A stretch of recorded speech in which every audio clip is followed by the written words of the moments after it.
Assalamualaikum warahmatullahi wabarakatuh. Perkenalkan, nama saya Hoirunisa, kelas B2, Prodi Bimbingan dan Konseling tahun 2018. Setelah saya melakukan KKN siklus 1, di sini siklus 2 saya akan melaksanakan kegiatan observasi kepada 2 orang guru untuk menanyakan bagaimana kegiatan pembelajaran di masa pandemi saat ini. Selamat menyaksikan. Hey, feeling good, like I should. When in dark, I walk around the neighborhood. Feeling blessed, never stressed. Got that sunshine on my Sunday best. Yeah. Hey, every day can be a better day despite the challenge. All you gotta do is leave it better than you found it. It's gonna get difficult. Oke, di sini saya udah sampai di SMP Bina Utama. Yuk kita masuk. Hey, you're round it, 'cause everyone falls down sometime. Jadi SMP Bina Utama ini adalah sebuah yayasan pendidikan yang berada di Jalan Kebun Raya Cibodas, Desa Cimacan, Kecamatan Cipanas, yang ada di Cianjur. Yuk. Hey, feeling good, like I should. When in dark, I walk around the neighborhood. Feeling blessed, never stressed. Di sana ada satu guru nih. Gimana kalau misalkan dijadiin observasi pertama? Yuk. Days you wake up and nothing works, you feel surrounded. Gotta give your feet some gravity to get you grounded. Di sini saya mau lagi melaksanakan KKN mandiri. Terus mau observasi 2 orang guru yang ngajar sekolah ini, Bu. Ibu bersedia? Makasih ya, Bu. Kita mulai aja ya, langsung wawancaranya. Di masa pandemi ini banyak perubahan ya, Bu, dalam semua sektor gitu. Salah satunya pendidikan juga, Bu. Di masa pendidikan, di sektor pendidikan ini banyak kegiatan yang terhambat gitu, Bu. Terus yang saya lihat juga kegiatan sekolah juga kan nggak seperti biasanya ya, Bu, ya. Kayak sebagian ada yang di sekolah, ada yang enggak gitu ya, Bu. Terus yang mau saya tanyakan, bagaimana, Bu, pelaksanaan pembelajaran selama pandemi ini? Pembelajaran selama pandemi di sekolah kami, pelaksanaan pembelajaran dilaksanakan dengan luring dan daring. Jadi ada yang sebagian di sekolah, ada yang sebagian belajar di rumah. Jadi dibagi dua. Dari sesi 1 sampai 15 itu di sekolah dan yang sebagiannya di rumah. Untuk mengurangi kerumunan gitu ya. Terus yang tidak ke sekolah nih, Bu, berarti kan harus sistemnya online ya, Bu, ya. Terus aplikasi apa sih yang digunakan dalam pembelajaran online tersebut? Dalam pembelajaran online, aplikasi yang digunakannya WhatsApp. Hanya WhatsApp. Tidak ada tatap muka seperti Tidak ada, jadi cuma lewat suara aja. Jadi kita ngasih materi ke WhatsApp, di WhatsApp lalu dijelaskannya lewat VM. Jadi cuma penugasan, terus penjelasan saja gitu ya, Bu, ya. Terus bagaimana pembelajaran online dengan menggunakan aplikasi tersebut? Pembelajaran online dengan menggunakan aplikasi tersebut berjalan dengan lancar karena memang rata-rata anak bisanya itu kan pakai aplikasinya WhatsApp aja gitu. Kalau misalnya ke Google Meet itu kan membutuhkan kuota yang cukup banyak juga, kayak Zoom kayak gitu. Terus anak belum pada paham gitu, belum semuanya paham, apalagi kelas 7 kan baru masuk SMP ke dunia SMP, jadi belum begitu paham sama aplikasi-aplikasi yang bukan WhatsApp itu, selain WhatsApp. Jadi kalau misalkan WhatsApp pasti kan semuanya punya, Iya, kan? terus biasa dipakai juga, jadi bisa lebih efektif gitu ya. Terus bagaimana sih hasil belajar peserta didik selama menggunakan media pembelajaran WhatsApp itu? Memuaskan tidak, jadi standar aja gitu, karena kan penyampaian materi juga nggak sepenuhnya tersampaikan karena sistemnya seperti di kelas gitu kan. Kalau di kelas kan materi itu cukup jelas disampaikan, kalau di WhatsApp kan ya Ada yang memperhatikan, ada yang tidak. ada yang tidak ngerti. Terus menurut Ibu efektif nggak sih belajar lewat WhatsApp itu? itu lumayan efektif, tapi ya itu banyak kendalanya, jadi kurang efektif lah. Kurang efektif. Nah tadi kan Banyak kendalanya. kata ibu kan ada kendalanya. Nah, apa sih kendalanya? Kadang anak di WhatsApp tuh cuma mengisi absen saja, jadi kan absen itu ditulisan absen bahasa Sunda, silakan diisi kan. Kadang anak ada yang mengisi absen saja, pas pembelajaran nggak ada. Nah, gitu. Jadi lebih baik yang kesini ya, maksudnya ke sekolah, jadi Iya. terpantau gitu, isi absen anak-anak ada. Kehadirannya untuk terpantau. Bu, mungkin itu aja ya yang ditanyakan gitu. Bu, terima kasih untuk waktunya. Terus nanti saya mau minta mau ikut di kelas ibu. Boleh. Mau ikut apa partisipasi gitu, siapa tahu saya bisa membantu. Iya boleh. Terima kasih Bu. Oke, sekarang saya mau ikut partisipasi masuk ke kelas.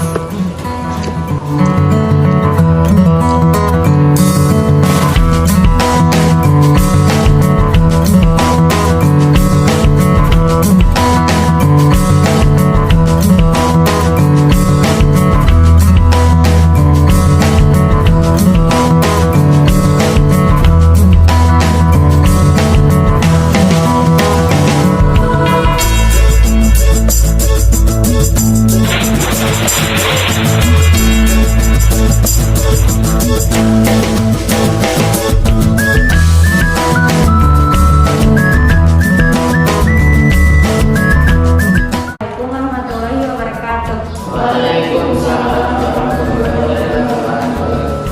Perkenalkan, nama saya Veronica.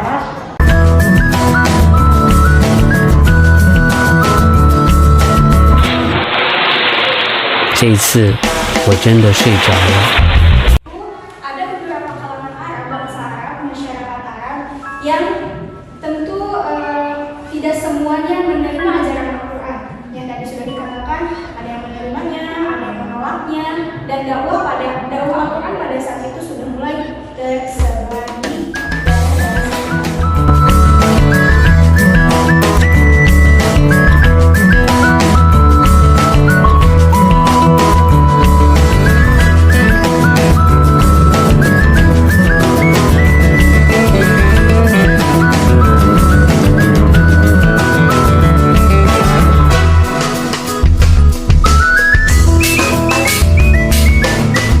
Baik, di sini saya sudah bersama guru yang kedua. Boleh perkenalan dulu, Bu, siapa namanya? Ya, Assalamualaikum warahmatullahi wabarakatuh. Nama saya Ibu Rina Siti Solihat, mengajar matematika kelas 8. Baik, Bu. Di sini saya mau wawancara, Bu, untuk tugas saya KKN Mandiri tentang pembelajaran selama pandemi, Bu. Nah, bagaimana sih, Bu, pelaksanaan pembelajaran selama pandemi ini? Kalau di sini pembelajarannya murni daring ya, selama 1 tahun penuh Pak COVID daring.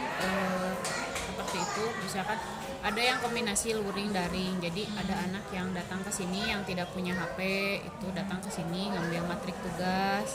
Untuk yang sudah punya HP, tugasnya sudah ada di Google Form, ada yang di website dan macam-macam lainnya.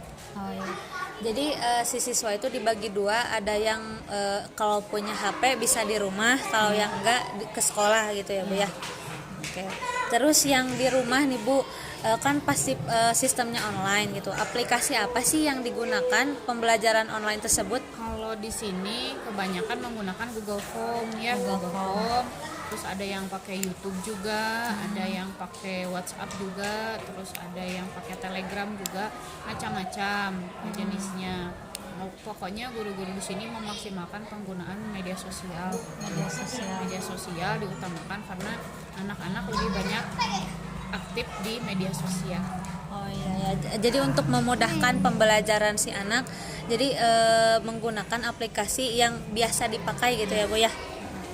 Terus bagaimana pembelajaran online dengan menggunakan aplikasi tersebut, sistemnya seperti apa gitu, Bu? Pembelajarannya biasanya tugas langsung dari guru, biasanya kita ngabsen dulu, absennya macam-macam. Ada guru yang absennya pakai WhatsApp atau Telegram, kemudian ada yang pakai foto juga, ada yang pakai Google Form, itu mengisi Google Form kehadiran. Terus untuk tugasnya, kalau tugasnya itu tadi biasanya kalau guru itu hanya memberikan video saja. Video biasa ada yang bikin video sendiri, ada yang ngambil dari YouTube atau men-screenshot foto dari lembar modul itu biasanya dari modul, terus kemudian dikirimkan ke siswa untuk dipelajari. Kemudian tugasnya itu biasanya di Google Form juga, atau ada juga yang tugasnya dikerjakan Secara tulis. Kemudian dipotokkan ke gurunya, nanti sama gurunya diperiksa masing-masing. Oke. Terus bagaimana Bu hasil belajar peserta didik selama menggunakan media yang di rumah gitu, yang menggunakan media sosial atau elektronik yang lain? Beragam ya, ada yang bagus, ada yang jelek, gimana tergantung dari si siswanya itu sendiri. Jadi kembali lagi yang namanya anak belajar itu kembali ke motivasi masing-masing siswa dan di rumahnya seperti apa gitu. Kalau yang anaknya memang punya motivasinya bagus, meskipun di rumahnya orang tuanya tidak perhatian, tetap aja hasil belajarnya bagus. Ada juga yang seperti ini, anak teh motivasinya udah bagus, tapi orang tuanya tidak perhatian, dia ngerasa down gitu ya. Kadang-kadang jadi jelek gitu. Ada lagi yang anaknya sudah cuek gitu, terus anaknya juga nggak ada motivasi, orang tuanya juga cuek. Ya mau nggak mau gitu ya, jadi jelek. Dan kebanyakan seperti itu gitu. Hasil dari belajar siswa secara daring itu kebanyakan menurun dari 90% sekarang tuh jadi 60%-nya. Jadi hasil belajarnya tuh nggak terlalu kelihatan, apalagi ada tuntutan kurikulum tidak harus tuntas ya. Jadi guru juga memberikan materinya tidak full gitu. Kadang-kadang materi dari kelas 7, materi yang nanti dipelajari di kelas 8 itu harusnya di kelas 7 dipelajari, nggak dipelajari. Nyampe di kelas 8, guru kelas 8 bingung, dasarnya nggak ada. Jadi suka bingung kadang-kadang gitu aja sih. Jadi menghambat gitu ya Bu ya. Terus menurut Ibu efektif atau enggak sistem daring ini?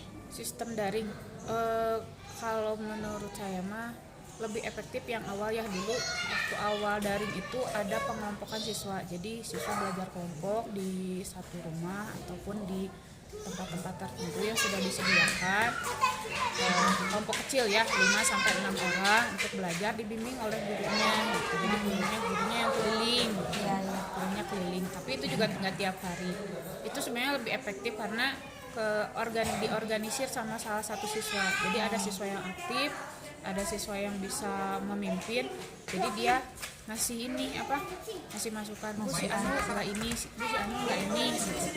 Terus melaporkan tugas juga lebih mudah, biasanya yang nggak punya HP pun bisa terfasilitasi. Kalau untuk yang daring murni jujur saja tidak efektif, terutama untuk hampir sekitar 60% siswa yang lainnya. Yang 40% mungkin bisa mengikuti karena satu ya tadi kembali lagi ke motivasi siswa untuk belajar. Cuman sisanya yaitu tadi gitu, yang 60% itu yang kurang perhatian, yang tidak punya fasilitasnya, motivasinya nggak ada. Jadi kesulitannya di situ. Jadi 60% tidak berjalan, 40% berjalan. Jadi untuk sistem daring itu ada yang efektif dan tidak, tergantung anak dan lingkungan sekitar mungkin ya Bu ya. Terus yang kendala yang Ibu hadapi selama mengajar online itu apa Bu? Kendalanya itu adalah dari bagaimana cara menilai sikap siswa ya. Sikap siswa, terus kemudian kalau untuk penilaian kehadiran itu juga sulit. Kadang kan anak itu absen saja gitu ya, tugasnya nggak masuk gitu.